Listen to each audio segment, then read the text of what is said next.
G'day, film fans. I'm Dave. And I'm John, and Jeff is still gone. He's still a little bitch. Actually, and welcome back. Jeff's gone for a very good reason. It's Chloe's birthday today, so happy birthday, Chloe. Yes, it is. Happy birthday, Chloe. Sorry we're giving him shit for being such a good boyfriend and planning and executing your awesome birthday. How dare he. Happy birthday to you. Hope it goes well. But Folks, we digress. We digress. Fans, welcome back to the Love of Cinema pod, a pod in which we will challenge one another to discuss movies, both new and old, with a strictly positive critical eye. That's right. And to keep it honest as we go along, we've made this a drinking game. I just wait for it now. I wait for it now. Oh, yeah. And Such a good anyone sound. says anything negative, because this is a positivity film podcast. Positivity. Yeah, I can't even. I have started already. I pre-gamed this. He's already drunk. I'm not. I just can't talk. Anything negative or stupid about a film, you'll hear this sound. And that means we're drinking. So pour yourselves a glass of something you brings back fond memories, because we're doing Reminiscence tonight. That's right, folks. But first, John, shout-outs. Shout outs. We have a beer sponsor. His name is Carlos Barroza. His handle is C Barroza Bar 2019. That is CBARROZOBAR 2019. And if you're digging the music on this episode and every single episode, do not forget the artist's name is Dasein. That's Dasein, Dasein. If you really like the music, please head on over to soundcloud.com/Dasein-artist, or you can find the Linktree link in our show notes or on our Instagram or any of our handles. And you can go there and find the links to go to SoundCloud and download all of this music for free, provided by Dasein. We are at The Love of Cinema on all the platforms. At The Love of Cinema pod on all the platforms, except for Twitter. There we are only at The Love of Cinema. But please, please, please, And you hit don't us have up, to, you like don't have us, to love us, remember any of review. that. Just go to the link You don't tree. have It'll to take do that. it's a Just, push of yeah. a button. We made it easy. It's always in the show notes. Dave, hook me up. Turn on the VPN, or so I can buzz I both just of us. activated that. Yeah, because Me that was too, 'cause hands down the folks- worst intro ever. No, I think we're feeling really good about it. I'm gonna just make sure. See, here's the deal, folks. Dave has hooked us up with some fun technology so that he's not the only person who has control over the fucking buzzers, as he did for a very long time, which was fun. But now we all get to buzz each other, which is super fun. I just want to make sure I have my buzzing capabilities up here. Let me just do a little test just to see if I can get my buddy Dave going. Do I have to drink with this test? I hope so. Because can you hear it? I can't hear it. Anyway, Nope. We're sitting here talking. Hopefully it'll go off. If it doesn't, I'm just going to point to Dave and make him drink. Today, we are doing a new release, Reminiscence, made by writer-director Lisa Joy. Someone you may have known. She did a tiny little show called Westworld, co-created with Jonathan fucking Nolan. Yeah, so you knew you were going to be in for some mind-bendy stuff. Yeah, exactly. This is her directorial debut. She has obviously... for a feature film anyway. She has obviously written plenty. I think she has also producing Westworld with Jonathan, as well as co-creating that. So here's the blurb, folks. We are going to get right into it. It was released on HBO Max and theaters this past Thursday at midnight or Friday, whatever you want to say. Here's the blurb. Nick Bannister, Hugh Jackman, a private investigator of the mind, navigates the alluring world of the past when his life is changed by new client May, Rebecca Ferguson. A simple case becomes an obsession after she disappears, and he fights to learn the truth about her. Now, that's the pitch right there, right? You can see Alicia walking into the rooms, and I don't know if she even needs to do this anymore because she's such a boss, but I can see her saying, here's the the elevator pitch. This is what it's about. I still don't think it tells us quite enough just for the audience. Obviously, spoiler alerts, we're going to be talking about this movie. Feel free to pause entirely. We will warn you before anything terribly spoilery comes out of our mouths. But Dave, why don't you tell us a little bit more about the story, just so people have a better idea of what this movie's about? I mean, I'd like to. But I'm still trying to work it out with a slide rule. There are so many twists and turns in this. It is set in Miami of the future, which leads to some wonderful visual effects later down the track, because basically sea level has risen to about, I want to say, 20 feet above where it normally was. So all of the oceans have been walled off, and the parts that couldn't be walled off exist kind of like Venice, underwater, half underwater. And Hugh Jackman runs an agency where their specialty is recalling memories. So they basically put you in a tank and he guides you down a path and you recall the memory that you want to recall and live, because everyone is now living in the past and nostalgia is a commodity. Sound familiar? Yeah. Sounds like real life. Yeah. This was, again, like, how do they know they were going to make this now? I bet they didn't start shooting this or pre-planning for this before the pandemic. So it's just kind of crazy this came out right now. Yeah, I think they've been sitting on this one for a little while. And so basically he has this company.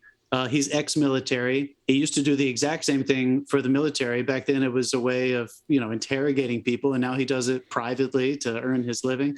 It looks like, but also for the police. Yeah, every now and then he gets called in to that. Look, folks, here this is. This is what this is. This is a neo-noir film. It is as classically structured and written as noir can get. There is voiceover. The very first thing you hear is voiceover. The very last thing you hear is voiceover. The only thing missing was it was raining in the city that night. Like literally, it was just quite literally.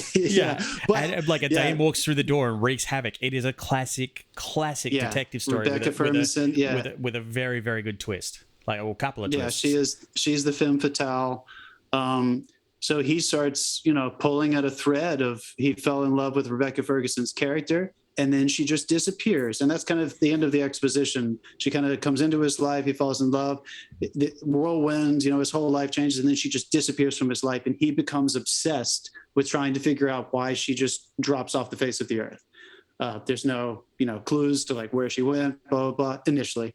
And then it kind of turns into exactly what noirs mostly are, detective stories. He does get pulled into the police to do some interrogation work. So there is some legitimacy behind it, but it's also very straightforward. He is trying to solve a mystery. So if you're a fan of neo-noir style, I definitely think it's worth taking a look. But let's back up just for a moment. Dave, just hit me with your initial thoughts, dude. How did you respond to this movie? We should say just ahead of time, this is not us saying this, so I can't get buzzed for it. This has got some very mixed reviews. Seems like some people are not enjoying this because of the things I just said. I think they're judging it based on how it's so obviously that I think they were looking for something else, or maybe they wanted her to surprise them. Yeah, the trailer is a little bit of a misdirect. I feel like once I cottoned on to what was going on, because for the first half an hour of the film, it was a little clunky, and then I stuck with it, and I had to because we're talking about it tonight. But I'm glad that I did, because I think if I wasn't, I might have actually switched this off, thinking, okay, this is not going anywhere. But are you trying to buzz me right now? I was trying to buzz you. My fucking buzzer isn't working, folks. You got an impotent buzzer. But I feel like because I stuck around, I ended up getting sucked into the story, because while I was thinking, okay, this is a little bit clunky, once the first twist of the film happens, you realize why, and from that point it just carries you forward, and you're kind of like you're going right along with him. It's like you want to know how this resolves. So like, what happened to her, and why are all these people, like, how is this all intermingled? And there's threads everywhere. So I enjoyed it, sort of. All right, fine. Yeah, but yeah. So I'm gonna make you drink for that one. I think I feel the exact same way, dude. It was I had already fuck yeah, I will drink to that. It's I'm not gonna go with what some critics, if anyone reads reviews, again, we try not to do that on this fucking show. We're not trying to sound like critics. We want to try to talk constructively about this stuff. But sometimes I do like seeing what some people that I respect or don't respect, like what they have to say and what the audience review ratings are. I think this is one of those movies where, as a whole, most audiences and most critics are in agreement. And I think it's good reason. And it's what you said. There is a mystery at the core of this. And you know what? Mysteries are fun. So it really does help that there is a mystery that is you're going to want to solve it, even if you dislike the way this movie tells the story.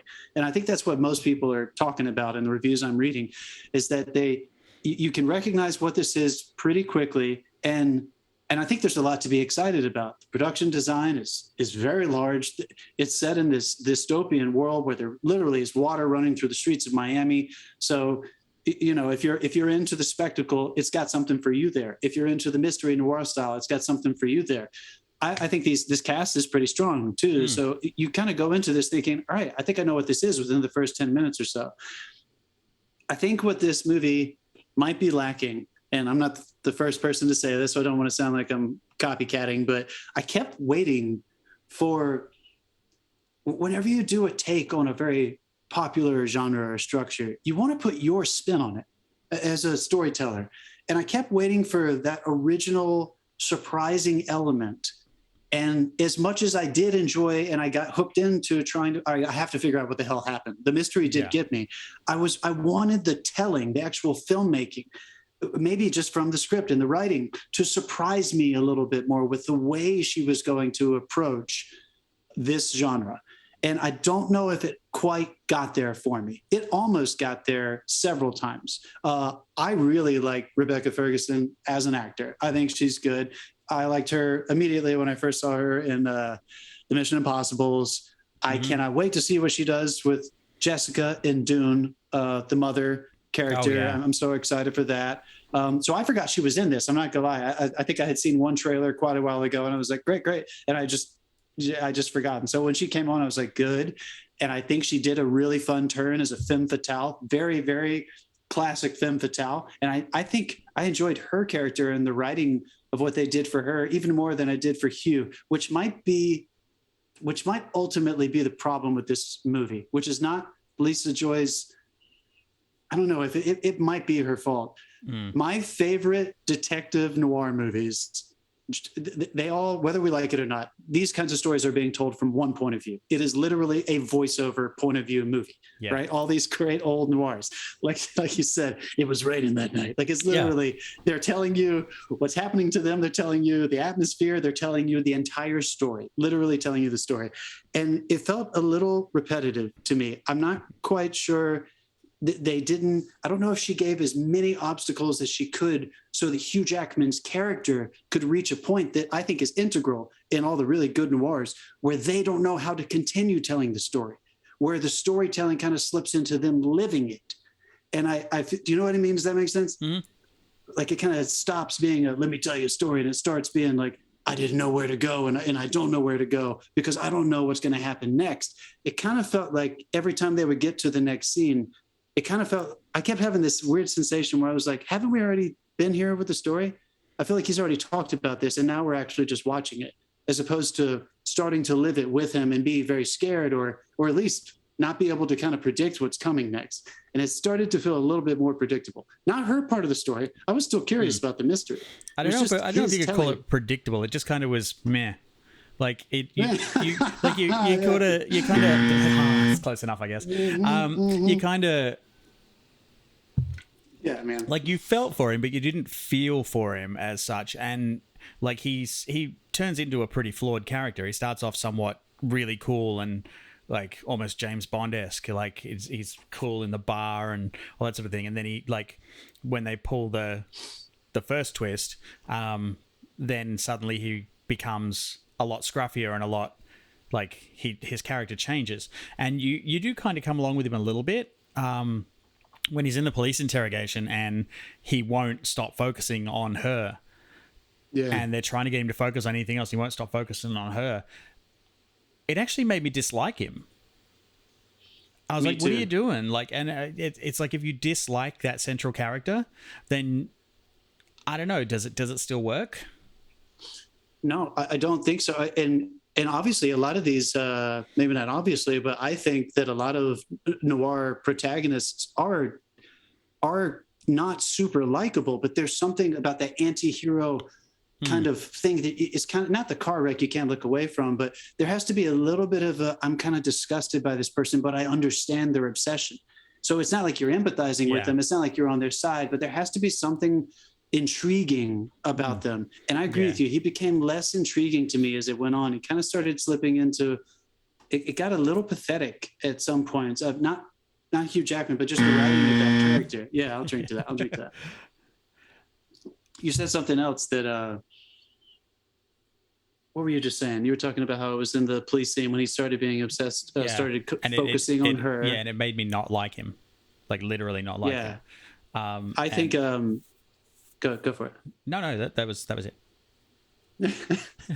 God damn it. I think that he I think, and this may be Hugh. I don't know how many conversations they had about this, but again, there is a style of acting that was accepted as the style of acting. It wasn't exclusive to noirs that existed when noirs were written, right? The 30s and 40s, so even the late 20s, Scarface and stuff. And sometimes I think the trap for when you're doing neo-noir, contemporary noir, is that you kind of have to do that again.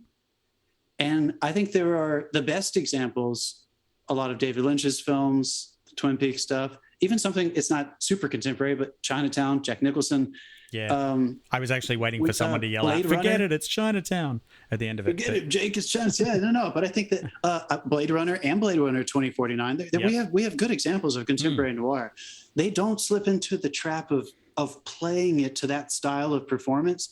And I think one thing that I could not stop thinking in my head. If we can go, the benchmark we're looking for here is LA Confidential. Oh, thank you. LA Confidential is good. And all right, so that's a perfect example because what Russell Crowe and what's the other lead's name in that? I should know this.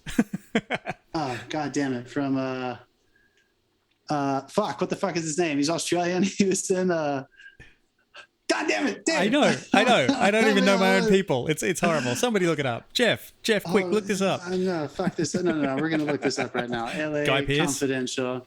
Guy Pearce. Thank you. Well, both of them. I didn't look that up too. It just came to me. Yeah. Good. I'm glad. Sorry, folks. Stick with us here. Sorry, Guy. Both of them never fall into, and all the other great things that I listed was, yes, there is a style of writing that kind of goes into these that is kind of unavoidable because it is usually a sleuth character trying to put pieces together. But I think the trap with this acting style, the thought I kept having was, why is it Hugh?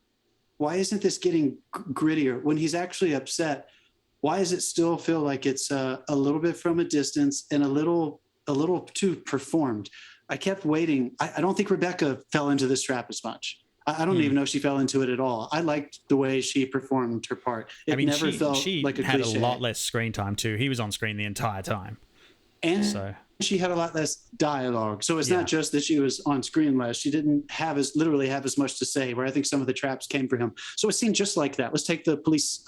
He gets brought in to do interrogation on a guy who was near death, who had some ties to this drug lord they were trying to bust. So he was interrogating this guy, doing the reminiscence thing. The guy's plugged up and he was walking him into his memories. And he sees Rebecca Ferguson's character and he can't let it go. And he keeps asking questions about her. And the cops are like, what are you doing? Come on, this is ridiculous. And it was kind of a nutshell example where I wanted him to lose it enough so that this new obstacle of, okay, now all the cops are against him too. Now he's truly off his hinges. But it never really got to that place where there were consequences for his obsession. I think you just nailed why I hated that scene, because it either redeem it or go the whole hog. He kind of sat in the middle, and that's why it didn't work for me. So LA Confidential. Yeah, I totally agree, dude. LA Confidential is a really good example. Let's just use that for a second. Or we could use Jake from Chinatown, Jack Nicholson's character. Let's stick with LA. Russell Crowe's character has consequences all over the place. That movie is so good, and so does God damn it, what's his name? Guy Pearce. Guy fucking Pearce. God damn it. I love him too. I know. I'm sorry, Guy Pearce. I fucking love you, dude. You're such a good actor. I don't keep forgetting your name. You have two people who are constantly dealing with the consequences of their actions. Guy Pearce is trying to manipulate the system so he can get to the top because he wants to have more power, and he's got all the morals and ethics. And on the other side of the coin, you got Russell Crowe's character, who is just a fucking loose cannon, physical, violent, killing people whenever he needs to, and there are consequences for him too. They both eventually have to face consequences, and that's what brings them to every new situation in the script. I kept feeling like this was just kind of on repeat. Every scene kind of made me feel like, surely he's not going to get away with this. And then he would kind of get away with it. And the only accountability we saw for his obsession was coming from, what's her name? She's such a wonderful actress. She's in Westworld as well. Jesus, I'm going to fuck her name up. Dave, how's it pronounced? Thandwi Newton? Thandwi. Thandwi? I think it's Thandi. Yeah, I think so. Okay, Thandi Newton. Yeah, if I got it wrong too, if that's the case, but yeah. So yeah, correct. Feel free to correct us. I think she's a great actor, but she was given the entire responsibility. Every time they were together, it was just her being like, "You got to stop doing this. You got to stop doing this. You got to stop doing this." And it started to feel one note, and I started to get kind of bored with her character. I felt she was very underutilized. Me too, because I think she was. In spite of that, I thought she was extremely intriguing. I thought there were layers to her character we didn't really get to see. But the worst part of it was that our protagonists didn't really get as affected as they could have been because of what I think was a problem in the script. I mean, I know that might sound kind of, I know that might sound kind of negative, but I think it was the problem with this movie. If there was one. We've railed on the script enough. Let's have a quick mention of the visual effects in this, because they build. Fuck yeah, I dug it. They build the world. It's amazing. All of the the composite shots with the giant walls and the water, and there's always water running somewhere, and it really worked for me. I did at one point. I'm sitting there and I'm like, they've got a scene in the background where there's just buildings sticking up out of the ocean, and the first thought that went through my head was, oh my god, the amount of computer time those fucking water simulations would have taken. Oh yeah, it's like just water everywhere, and it's obviously a lot of it is CG'd. I'm sure some of it was like physical elements that they just composited in, but I'm pretty sure a lot of it was CG'd. And yeah, that doesn't happen quickly. And it's a very hard thing to build. So they did a phenomenal job on the visuals in this film. I liked the big stuff. I do think that this has happened before. There were a few like technical things with the visuals that frustrated me, because clearly the technology wasn't the issue. This was a choice that they made. Him getting like how quickly and how he can see like into the memories, like the beads of sand or whatever the stuff that is actually being like projected into or out of. I couldn't quite tell. It's basically a giant 70s bead curtain. Honestly, I couldn't quite tell if it was supposed to have mass. So when he was like looking at it versus when he was in it, there were a few like tiny little things, like when he would touch it, that I thought kind of took away from the mystery of like, oh my God, how are they doing that? So there were a few moments like that I don't know if they were totally necessary. Production design wise, again, as is common with a lot of noirs, they're usually dealing with a femme fatale character who does have access to, for whatever reason, money and influence. So you usually have a very poor detective-y character who is getting exposed and having to do research in these very affluent worlds. So I didn't mind. I think some people were ragging on the fact that, they would cut to the next scene and there's no water. They're on land somewhere and it's fucking gorgeous, and they're on top of some fucking building. That didn't bother me quite as much, because that seems to be kind of baked into the structure. That all fit for me. It fit. I wish it was a little dirtier. What didn't fit to that, but what didn't fit was the police interrogation where they're basically and we're going into spoiler territory now. So like the police interrogation where they get this guy and they're showing like his memories, and it's all shot from his POV. So the whole thing is his POV, like looking around and everything. And they literally not 20 minutes before that done a scene where he explained to her why he could see her in her memory. It's because you picture yourself in your memory. But they're pulling his memory out. It's from his POV. So they broke their own rules 20 minutes after they spent so much time setting them up. Yeah. And that happened, honestly, I don't think that was the only time that my girlfriend and I said that to each other. Like, didn't they just say that? There were a few times where I felt like they may have broken some rules, or at least they didn't explain why there was a twist on that rule and why maybe one machine was different or one scenario was different. They didn't do it as bad as Superman Returns, but it was pretty up there. They did, but there were a few things that were just like kind of, and even the way it was cut. I remember at one point when he finally goes to have some, I'm not going to spoil it, but goes to have some vengeance with this guy who eventually is heavily involved in her mystery.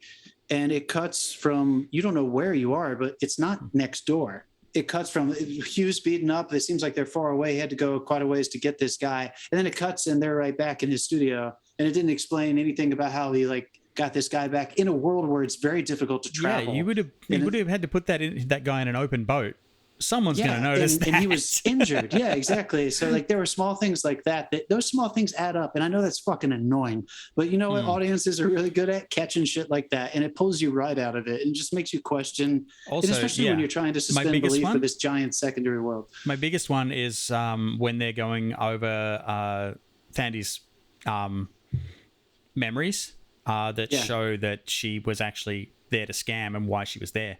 And then she goes, excuse me, and leaves the room. And she's like, oh, it's okay, I was going to leave anyway. And then the memory machine shows her reach down and get something out from under the couch.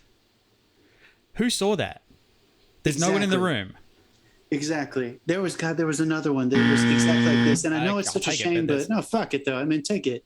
Whenever you're dealing with something that is like, it's annoying when you have to explain how new technology works, but there's plenty of movies that have dealt with sci-fi stuff and they've been able to figure out how to write to that, say just enough so that everything is justified.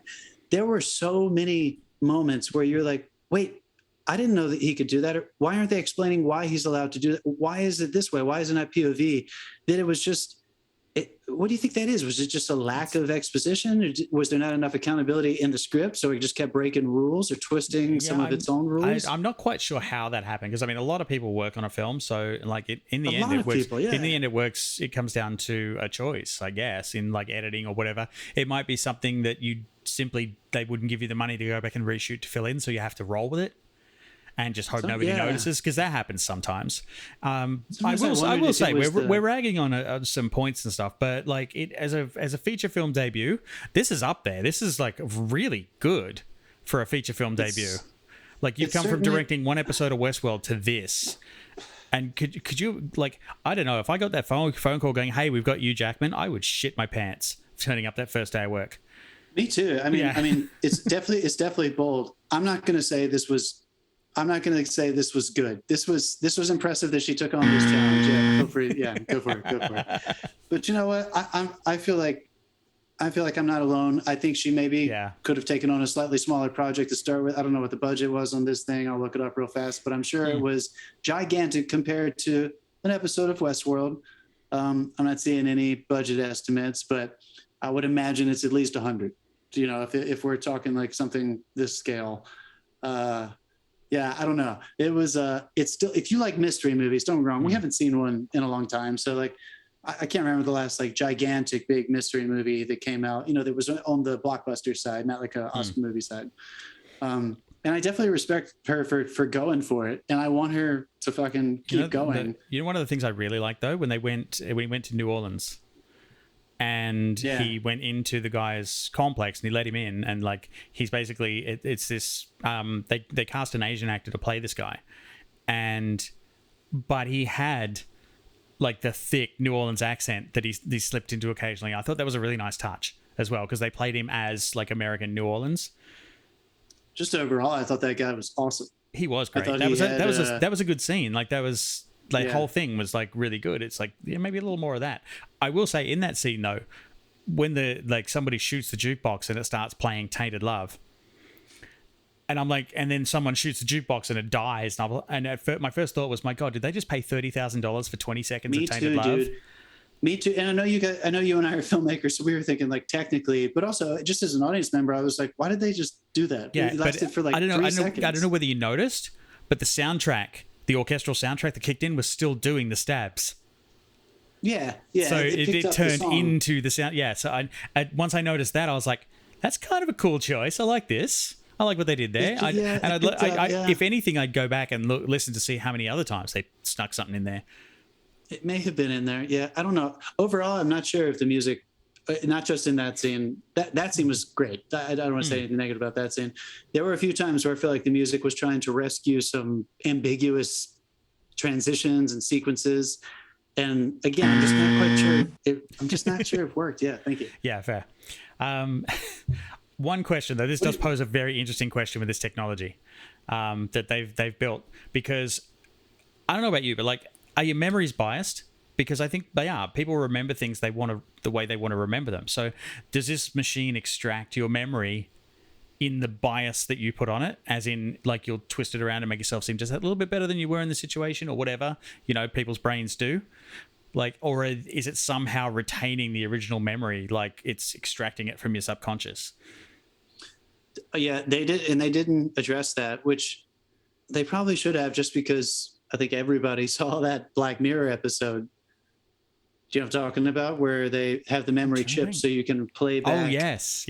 right? And Yeah. in that episode, they have a really deep conversation around the dinner table with that one guest who doesn't have the chip, and they're all talking to her about how irresponsible it is not to have the chip, because regular memory is based on, it's in the, whatever, the frontal cortex, so it is biased, versus this chip somehow tapped into subconscious organic memory. And they didn't address that at all in this. And I think, we all are thinking a little bit too much about that kind of thing now Fair. for us to not address it. Yeah. I agree with you. Like, that is something that, like, we should probably just clean this up really quickly, just so people don't have to think about it. Your exposition is supposed to do all this crap, right? So that you can just sit back, and that the point of this movie was not the machine, right? The point was him using the machine as a tool to solve a mystery. The point of this movie was for us to figure out what happened to Rebecca Ferguson, May. And I agree with you, and I think we're not alone. I've stopped seeing a lot of critics just bitching about this in their articles. There are so many things that are twisted, or the machine was not explained as well as it could have been, that you couldn't stop fucking thinking about it every time they used it. Yeah. It was like, wait, you can do that. And now I'm thinking about the machine and not what he's using it for. So yeah, I felt that same way. What was your favorite part about this movie, though? Let's pull it up a little bit. Let's be positive. No, I think my favorite part about this was like the way it was shot. Oh yeah, it's just everything looked it either looked terrible, or it looked beautiful, or it looked like fake. Which is like, that's what happened when they went into like the rich land barons section. It's like, yeah, they're just pretending that this is not going on over here. And then when they went to the like the recycling section, where like all the people who have nowhere to go live, like it looked gritty and horrible. And somewhere in between, it was dark and colorful. And I just like the imagery for this was on point for me. That was my favorite. That was my favorite part about this film. That was shot by a guy named Paul Cameron, who was Tony Scott's. So he did Deja Vu, Man on Fire, Collateral, the Michael Mann film. That I fucking love that movie with Tom Cruise and Jamie Foxx. And they did the jump off the roof with the camera scene as well, for like the old Bourne trick. I do completely agree with that. That it wasn't something I took for granted, but I think I may have in a good way. It was always shot well. All of my issues that whatever I was thinking about never had necessarily anything to do with the actual filmmaking. It was, I mean, maybe that's a loose term and they're not the right term, but I think you know what I mean. The way it was shot, the issues were lying in the script and some performance issues and stuff.